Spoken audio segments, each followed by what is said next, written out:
Hey traders, let's make a start. Welcome to my Q2 2023 quarterly conference call. I'm here in Cambodia during the rainy season, broadcasting out. And today's presentation is going to run through a few things. First of all, we usually start with just a little bit of an introduction to me, my trading strategy, my style. And then I really want to use the bulk of this particular presentation to talk about artificial intelligence, the big topic. But I really want to drill down into the companies involved in artificial intelligence, what they're doing, and more specifically than that, how to invest, how to go about navigating what can be quite a confusing and at the same time challenging investment market in this particular space. I'll then come and finish with a summary of where the portfolio is now, how the portfolio has been performing, and equally, where do we go from here? So how am I going to shape the portfolio in the current market conditions, which I'll also touch upon. So let's make a start. First of all, a little bit about me. I think many of you have seen this before, so if you have, feel free to skip ahead. For those that haven't, you'll notice here that I started off at the University of Exeter studying business and management. I did a 4-year course there that included industrial experience at Deloitte, where I worked with a couple of clients. And within that business and management degree, I did a number of modules on economics, on finance, on accounting, and those skills, that knowledge there, really did help me go forward into investing throughout the years. After university, I took a year out. I went traveling. I spent most of that time in Cambodia, where I am now. And then following Cambodia, I came back to the UK. I joined Deloitte Digital. And whilst I was there, I worked in a number of roles, but was predominantly a project manager, overseeing and managing projects for a number of big financial clients, largely in those projects, helping them to create and manage websites and apps. So you can see some big names there: Barclays, Deutsche Bank, HSBC, just to name a few. After Deloitte Digital and a number of years there, I decided to go full-time with eToro. This was back in 2018. And in that time, I bought a motorhome and went driving around North and Central America. I spent a couple of years doing that, working from the van, working from cafes, trying to do the digital nomad thing. I wanted a new challenge after that particular journey and came back to the UK to work with a social enterprise called Give Clarity, doing very much the same thing I did at Deloitte Digital, managing projects there for, specifically in this case, charities. And you can see the United Nations Refugee Agency, the International Rescue Committee, UNICEF, are just examples of a few that I worked with. I worked with plenty of small charities as well as those big agencies and organizations. A couple of years ago, I decided to go back to full-time eToro, so full-time self-employed. And with that, again, I've been traveling, largely settled in Cambodia, but traveling around the world and spending my time researching, analyzing, and investing. There's a few educations and credentials worth touching upon in the bottom left corner there. So I mentioned my time at the University of Exeter. I also picked up a couple of Salesforce certifications as well, as a Salesforce consultant and project manager and program manager. I have some certifications and accreditation with the British Computer Society, as well as the Scrum Alliance as well, that are largely focused on project management-based skills. I also passed the Level 4 Advanced International Wealth Management certification with the Chartered Institute for Securities and Investments. That's quite a mouthful. And then equally as well, you can see there, just a small note, Time Person of the Year 2006, and I won the Nobel Peace Prize in 2012. Please feel free to Google those last two claims. They are, in fact, true, tenuously. So a little bit about my stats. At the moment, I have about 4,000 copiers on eToro. Since I joined eToro, I've made a profit of about 900%, a bit more than 900%, which is a pretty staggering return. And right now I have assets under copy. So I'm looking after about $3.1 million worth of users' investments. Followers are about 112,000. There's some stats on the right-hand side there that I think are quite useful to look at. A couple worth highlighting: the max drawdown, nearly approaching 40% there. That was largely throughout 2021 and 2022. That's a big number. I focus predominantly on investing in US technology equities. And so things can get a bit difficult, and that does hopefully highlight the volatility and the risk involved with investing in this space. I don't want to shy away from that statistic. You'll also see there the monthly deviation, standard deviation of about 10%. That shows the general volatility of the portfolio that I'm running. And also worth touching upon the fact that my correlation with the S&P 500, despite the S&P 500 being dominated by tech firms at the moment, is just 0.37, which I think is largely down to the diversification that I also hold within the portfolio. At the bottom there, you can see this in more detail if you want to take more time to look through my performance on eToro itself. But you can see my monthly and yearly performance there. The big story was, good start in 2016, massive 2017, largely driven by cryptocurrencies and leveraged technology trades. 2018 was actually a really good year, even though it says -4%, because I went into that year with huge exposure to cryptocurrencies and largely avoided a lot of the trauma that came in that year in that particular market. 2019 and 2020 built on that strength with 20 and 50% roughly, and then 2021 was flat, was going pretty well until the end of that year. But the end of 2021 spelled and started what was a very challenging 15 months or so. And last year, through a combination of things, predominantly driven, I would say, by high inflation, which resulted in high interest rates, uncertainty in Ukraine, supply chain issues, still lingering effects of the pandemic. The portfolio really struggled, and we saw quite a big correction, which is also due in part to the previous years of strong growth. And we were down 30% last year, which this year we're starting to recover. So off to a pretty good start. There's been a couple of ups and downs, but definitely more ups than downs. And at the moment, the portfolio is sitting on about 12% in the green. So heading in the right direction. Over the long term, obviously very profitable over the last 2 years, trying to get back to profitability. And that will take some time. So when we look about the health of the economy and how we're doing globally at the moment, we can see a number of trends. And this really does feed into the portfolio, how the portfolio has performed and how the portfolio will perform as well. So you can see last year, growth was actually reasonable, but we started to see the emergence of these risk factors that started to slow down markets. What's also really worth highlighting here is there is a detachment between GDP, which is the figures that you're seeing here, and between stock market performance as well. Those two don't always work in tandem. Often one will be a leading indicator, you have lagging indicators. So what we've seen is a slowdown in 2022, which has continued into 2023. And we can see that across most of the countries and regions highlighted here. The exception to that rule being China at the bottom there, which is butting that trend and coming out expected. This is the IMF expected GDP growth of 5.2%. But then as we come into 2024, we will start to see a recovery.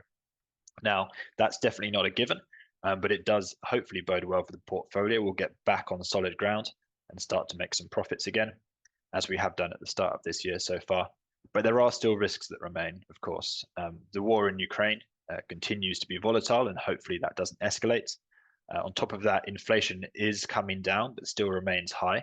And there's speculation and analysis about how long the US government, particularly, and others will keep interest rates high to combat that, which has a big effect on the stock markets and on the portfolio as well.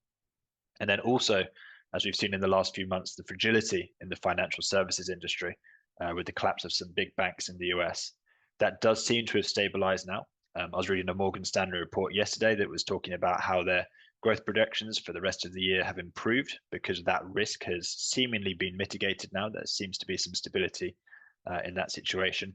And equally, combining that with what should be a softening of monetary policy, it kind of looks up. Things are looking a bit more positive, but it will be slow, it will be tentative, and I think it's important to go and proceed with caution to still make sure you're not too overexposed to the whims of the markets at this time. One thing I do want to highlight as well on the topic of market conditions before we jump into the big topic of the day, which is artificial intelligence, is the S&P 500. So as it stands at the moment, the S&P 500 is up about 12% this year, which is very, very strong performance given we've only just come into June. But what this graph here shows, and what I really want to highlight, this is from the Financial Times, is that there's a real concentration of risk and returns within the S&P 500 itself. So the S&P 500 is a capitalization weighted indices. What that means is that there's 500 companies, but it's not all weighted, so each company has an equal amount across those 500. What it does is it looks at the capitalization of those companies and uses a couple of other methods as well to basically distribute the amount of funds within the S&P 500 indices itself. What we're highlighting here is we can see since December 2022, the performance of the S&P 500 as it stands is strong. It's gone up, had a little bit of a dip in March, but has generally performed well. But if we were to equal weight the S&P 500, so rather than say a lot of the weighting going towards the likes of Apple and Amazon, Alphabet, Nvidia, if we gave every single company within the S&P 500 an equal weight, we'd see that it actually has performed quite poorly. So what this highlights, and the risk that I just want to make clear as well, is that although on the surface it looks like markets have been strong this year, S&P 500 is usually a barometer that's deployed to gauge how well US markets and in turn global markets are performing. That strength is actually very, very concentrated, and that is a risk. That is a very big risk, because if those companies start to stutter, if they start to fail, we're going to see that come down relatively sharply. But equally at the same time as well, it does highlight potentially a slowing in the economy, as we see that not all companies within the S&P 500, which makes somewhere between 70 to 80% of all total US companies, we see that there's actually a little bit of a lag there, and not strong growth, which is often kind of the headlines that we're seeing at the moment. So on to artificial intelligence. This is a very big topic. A lot of people have a lot of opinions on this topic. Some of them are pretty wild, some of them are pretty measured. I think a lot of them are, in my opinion, a little bit underwhelming. I think that this is a huge, huge issue, but also a really, really big opportunity as well. And some of the quotations here are from names you'll probably recognize: Forbes and McKinsey, two big companies, McKinsey being the consultancy, Forbes doing a whole number of things in the media space. But then also some big names as well. So Sundar Pichai is the CEO of Alphabet, of Google, and Satya Nadella, the CEO of Microsoft. Max Tegmark in there is a philosopher and machine learning researcher at MIT, who also has some very, very interesting topics or points to make on this particular topic. So I'll let you read through these in your own time. I'm not going to read them for you. But essentially, when we're looking at artificial intelligence, I think one of the first things we need to really, really make sure we're clear on is that it's very, very complicated. There is no easy definition of artificial intelligence that covers the complete scope of where it's going to take us and what it's going to do, particularly how it's going to affect trading and the markets. I saw some estimates this morning from Goldman Sachs that were talking about how much value artificial intelligence is going to add to the S&P 500. And honestly, to me, that's just completely fruitless, pointless research. There's no way of really, really determining how it's going to be deployed, how quickly it's going to grow. And the whole idea of artificial intelligence being something that goes beyond the intelligence of humans is that we don't have the comprehension of exactly what it could do. So bearing that in mind, I think it's important to take any sort of analysis that talks about the potential of artificial intelligence, how that's going to affect revenues and growth of companies and markets. It's all speculation. There's no one that knows the answer to this. In my mind, I think artificial intelligence is the biggest technological innovation of our time. I think it's going to completely transform the way that we live. And equally, the companies that embrace that and that truly ride and flow with that disruption are going to come out on top. Some of the quotes here are quite profound, as you can see, but I really do agree with them. I think that artificial intelligence really, really is going to be life-changing in a way that we don't really foresee right now. So AI, the dangers as well. There is a flip side to all the positivity about artificial intelligence. There's some names here that you'll recognize, of course. Elon Musk, Alan Turing, largely seen as one of the grandfathers of computing, Stephen Hawking, the physicist, and a couple of smaller names maybe you might not recognize, Nick Bostrom and Elitsa Yudkowsky as well. Nick Bostrom, machine learning researcher, talking about the advancement of humanism and equally seen as one of the fathers of simulation theory. And Yudkowsky is an artificial intelligence analyst as well. But the big thing here is artificial intelligence is definitely a threat in lots of ways, and there are lots of dangers. This is such a big potential tool. It's like giving a Ferrari to a toddler. And in my mind, unless we do that in a way that is controlled and regulated and has oversight and transparency, it really could get into some very, very dark and potentially existentially threatening situations. Musk highlights that with, I think, some of the starkest messaging there, as he always does. But But I think he's absolutely right. I think that artificial intelligence is going to be profoundly changing, and I think that unless we get on top of that, and unless our regulation is proactive rather than reactive, then we might find ourselves in a bit of trouble. The quote to highlight at the end here is Yudkowsky at the bottom there, basically saying that the greatest threat, or one of the dangers of artificial intelligence, is that we pretend that we understand it. We don't, and that's a really, really important point to make. We're talking about artificial intelligence here more generally, but when it comes to investment, when it comes to finance, I think a lot of people profess to know what they're talking about, and believe that what they say is gospel and that has absolute truth. But it's so complicated, it's so complex, there's so much that we don't know. And it's very, very easy to get caught up in that rhetoric, but very, very important that we don't, that we take a step back, that we continue to be rational and analytical about the opportunities and the dangers that are available here. So I want to run through the AI companies, or companies that are in part invested in AI. And that's one of the big topics to start with as well, is what is an artificial intelligence company? Are there companies that are just doing artificial intelligence? The answer is yes, but they are smaller companies. But in my mind, the big movers, the things that are really going to change the markets here, are companies, the big companies that have artificial intelligence baked into their offerings. And that's what we see on this slide here. So this can also be quite a fun game as well. Do you recognize the logos? There's maybe a couple of tricky ones in there, but you might maybe recognize all of them. I'll run through them individually to talk through exactly what they're doing in the AI space. But the other thing worth noting as well, as I just mentioned, artificial intelligence really is a black box in terms of when you talk about the inputs, the outputs, how we come to those decisions within artificial intelligence.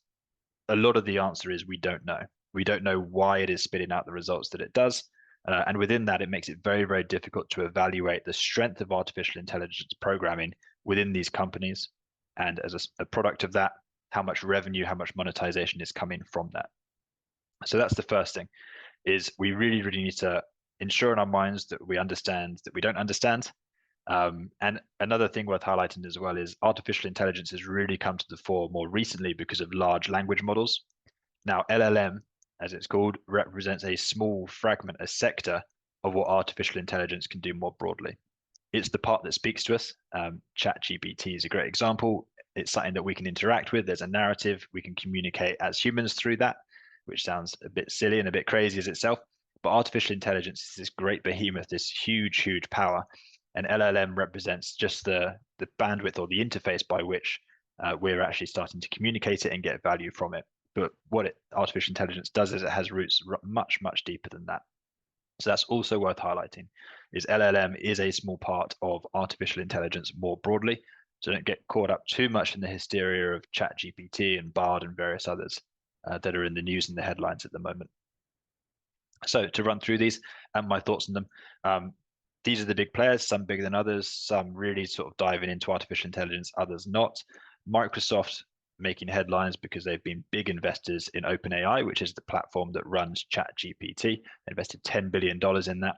But on top of that as well, they have Microsoft AI and they have Copilot as well that they're trying to push through too. Microsoft, in my opinion, have for decades now proven to be incredibly resourceful when it comes to research and development, and turning that and monetizing that research and development into products that have kept and created this huge moat for the company. So I'm a big fan of Microsoft. I think that's a solid investment. Alphabet, very much the same, in my opinion. From what I've read from the analysis for the last couple of years or so now, into artificial intelligence and artificial intelligence capabilities, I would suggest that Alphabet or Google here have the deepest stack. They have the broadest capability within artificial intelligence. They debuted Bard, their LLM, relatively unsuccessfully because it made an error and that tanked the share price a few months back. But beyond that, Google are doing a lot. For a long time, they've had their artificial intelligence frameworks through Transformer and Lambda, and now Palm 2, which is powering Bard, also coming to the fore. One thing to note with Google as well is they have been researching and investing in TPUs, tensor processing units, and these are aiming to rival the three companies you see at the bottom there, Intel, NVIDIA, and AMD, in actually producing the hardware that is capable of running artificial intelligence, which is going to be a huge addressable market within itself. When we look at Amazon, what are Amazon doing?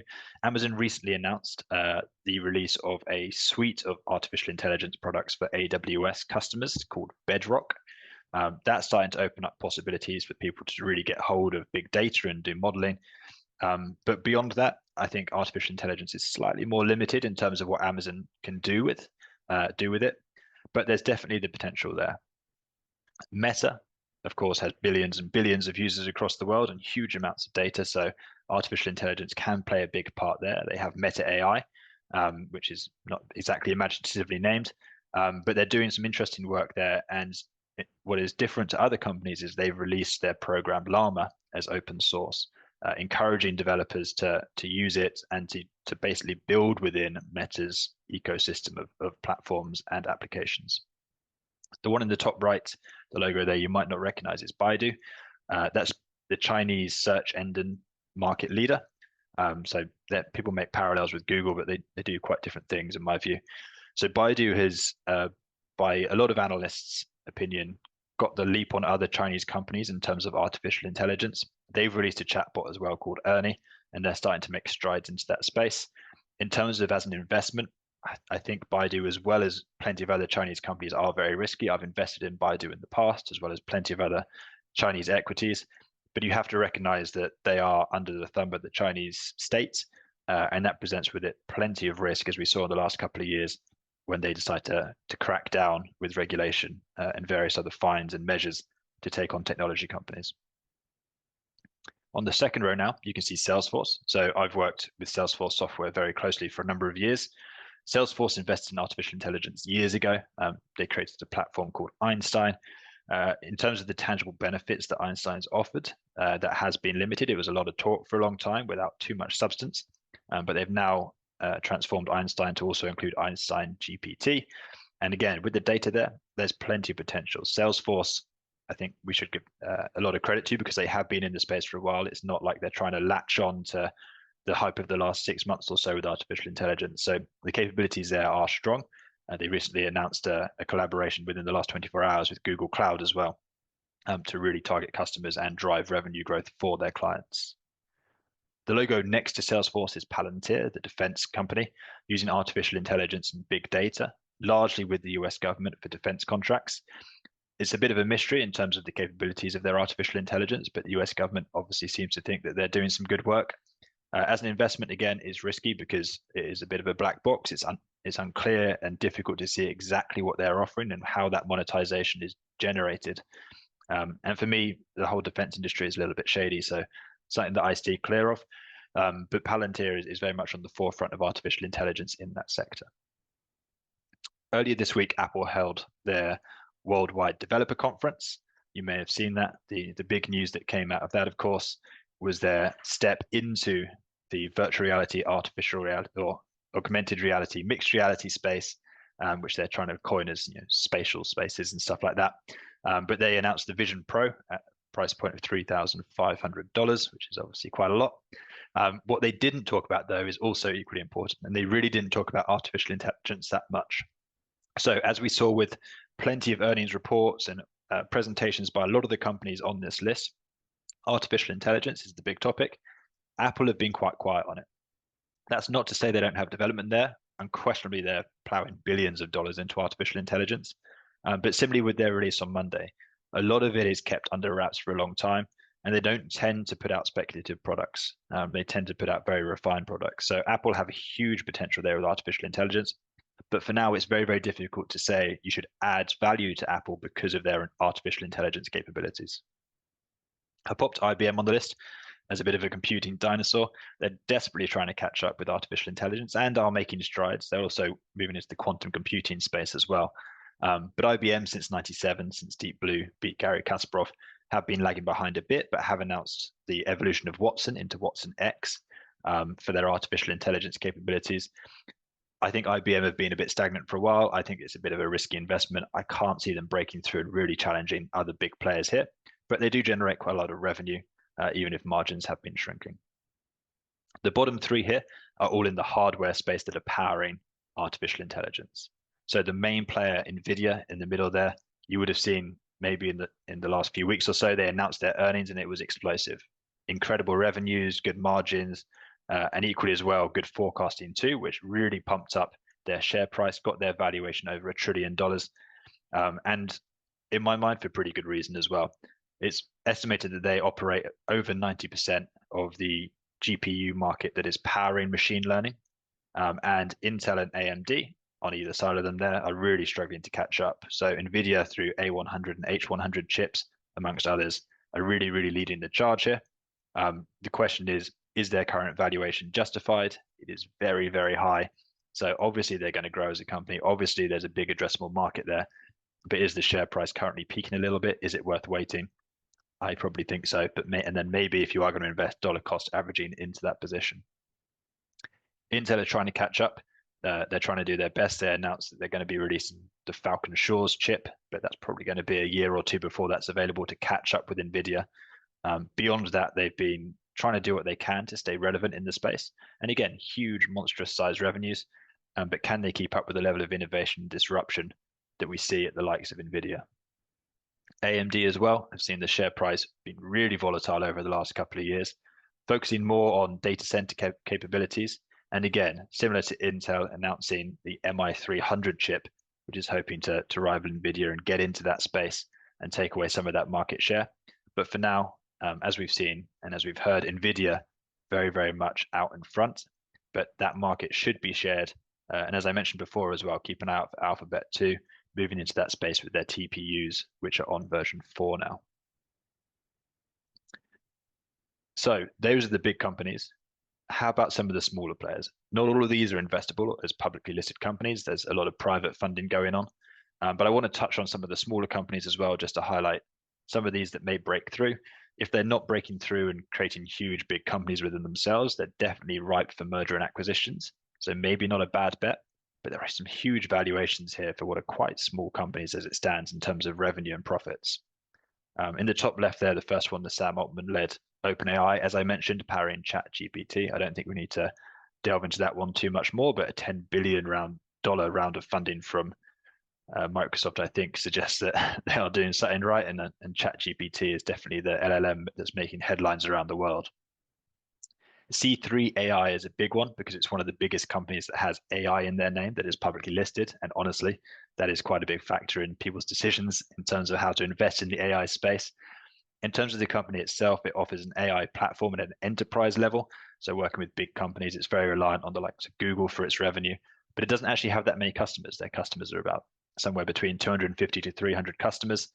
And their revenues are also, compare it to the previous slide and some of the revenues we saw with those big companies, are also relatively minimal too. So revenues last year in 2022 with about $250 million against a backdrop of what they reported as a net loss of also about $250 million. A lot of that money and a lot of their revenue going towards sales and marketing and research and development as well. And that's the danger here. When a company like C3 AI invests nearly half of their revenue on research and development, it's very, very difficult to judge what's the output of that R&D. What is the return of investment on all of that money being spent on researching artificial intelligence? It's difficult to quantify.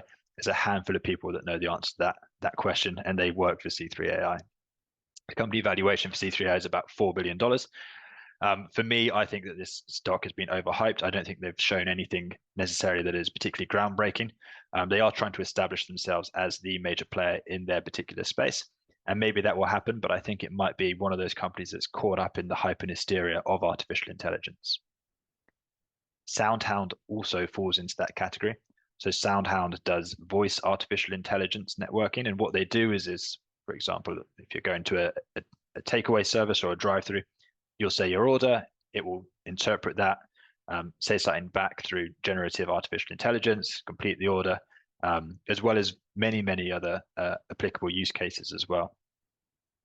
Once again, though, with SoundHound, it's not a big company. I mean, Q1 2023, it made revenue about $6.73 million and a loss of about $15 million. So really, really not doing too much in the space, but it comes up again as, one of the leading artificial intelligence companies. And once more, I think people are just looking to latch on somewhere to put their money. and SoundHound often pops up as one of those names. There's a couple of examples now I want to use in terms of what I think are maybe good examples of the hype that isn't quite being met. So in the top right there, you'll see Big Bear AI and their slogan, decision dominance. There's an AI company, and you'd think, fast growth, revenues, big growth. Not the case. It's like single mid-digit revenue growth year to year. Again, making big losses compared to their revenue, and really investing in research and development, offering their AI platforms and professional services. But will that be translated into big profit margins in the future? I'm not sure. I don't think that they've, again, shown enough to show that the monetization of their AI products are suitable. DataRobot's another one. So always cited again as one of the smaller AI players that has big potential. Actually cut a quarter of their staff last year in 2022, changed their CEO in the summer, trying to get back onto the path of moving towards profitability. But again, another name that pops up a lot, but under the surface, not so much going on. A couple of other examples. So Runway is in there. Runway is a text to image and video generator that's recently received about 100 million worth of funding from Google. Runway is another one of those companies that is very ripe for merger and acquisition territory. Midjourney is another example in a similar sort of space. And then another US example here I wanted to use, which is a bit different, is CrowdStrike. So CrowdStrike's an example of a smaller company, not that small. I mean, they're still worth billions and billions of dollars, but using artificial intelligence within the endpoint security space to analyze trillions and trillions of events, which is producing some very, very impressive products and results. And that's a very fast growing company. That's in the portfolio at the moment, actually, CrowdStrike. But an example of a company that's using AI within the company framework to try and drive revenues. DJI is another example in that space as well, this time going over to China. So DJI is a big drone producer. They make about 70% of drones at big, well, not 70%, they have a market share of about 70% within the drone space. And they're using artificial intelligence to help do mapping analysis for when their drones are flying, equally to obstruction avoidance, and various other things as well to increase and improve their product listings using AI. And they've been working on that for quite some time. Another couple of Chinese companies that you might want to keep your eye on in terms of investments going forward. SenseTime is basically image recognition and facial recognition, particularly with big contracts with the government within China, valued at about $4.5 billion. And Cambricon there is a chip maker and represents one of the small companies that China are desperately trying to invest in so that they don't have a reliance and a dependency on foreign chips for artificial intelligence and machine learning purposes. So we've seen some big players, we've seen some small players. From an investment perspective, how do we approach this? Here's some basics, very, very basic principles. Do thorough research. So don't get involved in the hype. If you see AI in the name of a company, it doesn't make it investable. There's lots of people that will be capitalizing on this. Similar to when cryptocurrencies blew up and we got loads of altcoins, lots of people making a lot of money from opportunities and from fancy marketing. Go beyond that. Make sure you thoroughly research before investing. And beyond just having a fancy product, ask the question, how does this fancy product lead to monetization? How does it generate revenue? The annual reports of companies are a great place to start. Go and have a look. They give detailed descriptions of the products, but equally as well, the thing worth looking at there in most annual reports is their risk section. So companies outlining what they consider to be their biggest risks. Really, really valuable content. Always read it before investing in a company. And I mentioned it earlier as well, these exact words: understand that you do not understand. Artificial intelligence is complicated, and it's very, very difficult to really get into the nitty gritty of what is going to be making money. So just bear that in mind when you go into all of this. Some do nots on the other side. Don't buy into the hype I mentioned. If you're not sure, don't overexpose. Absolutely fine to invest in artificial intelligence, but make sure it's not dominating your portfolio if you're not 100% confident about what you're investing in. Don't get caught up in fear of missing out, FOMO. Just because everyone's talking about AI and investing in AI, it doesn't mean it's necessarily the investment for you. And as I mentioned previously as well, you're going to fancy looking websites that are really well designed and talking about generative artificial intelligence and how it's going to revolutionize the industry that particular companies are working within. Great. Don't fall into those traps. Read the numbers, understand exactly what the products are and how they're generating revenue. But very, very exciting place, very interesting as well. I find it fascinating looking at artificial intelligence, how it's been grown over the years, and essentially how to make money from that. My advice would be, if you do want exposure though, and you want to do it in a relatively safe way, go with the big names that are doing big things in artificial intelligence. I think when the dust settles, they'll be the ones that are really harnessing artificial intelligence power, and they'll likely buy up all the small firms that get anywhere near as well. So onto a different topic. How's the portfolio doing? How's it shaping up for the rest of the year? So far, the year's been positive, as I've mentioned. This graph just highlighting the ups and downs. We've moved towards profitability of about 12%. I think going forward, I think this year there will be struggles. I think we're going to have areas that pop up within the markets that start to struggle a bit. Looking at statistics like the labor market within the US, that seems to be holding strong, although there's maybe a few signs of weakness. If there is weakness there, maybe the Fed starts to put the brakes on their interest rates rising and the length of time they're going to hold those interest rates high. Lots of different macroeconomic variables, as well as we've talked about on the ground here, innovations and disruptions such as artificial intelligence. I want to get back to my target asset allocation, as you can see on the left-hand side there. So predominantly investing in individual assets, usually in the technology space, as well as diversifying through commodities and bonds, and selecting out specific equity ETFs that I think offer diversification and profitability at a reasonable level of risk and reward. As you can see on the right-hand side there, the current asset allocation isn't close to that. I'm holding a lot of cash at the moment, about 17% cash, which I'm going to start utilizing over the next few months as markets stabilize even more. And that cash will be going into ETFs, but also into individual assets as well. I have a long list of stocks that I've shortlisted that I'm excited to get involved with and excited to invest in. I'm just waiting for the right time to do that. Just as a big overview of the portfolio, how I'm running it, the strategies, the mindsets, the principles, you can see the current asset allocation there at the moment. But the principles are risk of 4 or 5, ideally a risk of 4 out of 10 on eToro. Trading low volume, so I really don't class myself as a trader. I'm definitely an investor looking at long-term profitability of companies rather than short-term quick opportunities and trying to make knee-jerk decisions. I very happy to deploy hedges in order to balance out the portfolio and neutralize risk, as I have done in the last couple of years. I like to have diversification in there at some level, but that varies based on the risks in the market. As the markets do continue to stabilize, there will be less diversification as I again concentrate the portfolio on those technology equities. I can use and do use leverage occasionally, but generally avoid it to save fees more than anything else. If things go south again, like they did last year, I'll do what I did last year. I'll hold positions and try to be patient as the #1 principle. And then beyond that, I'll start to close the risky positions. I'll start to hedge the portfolio.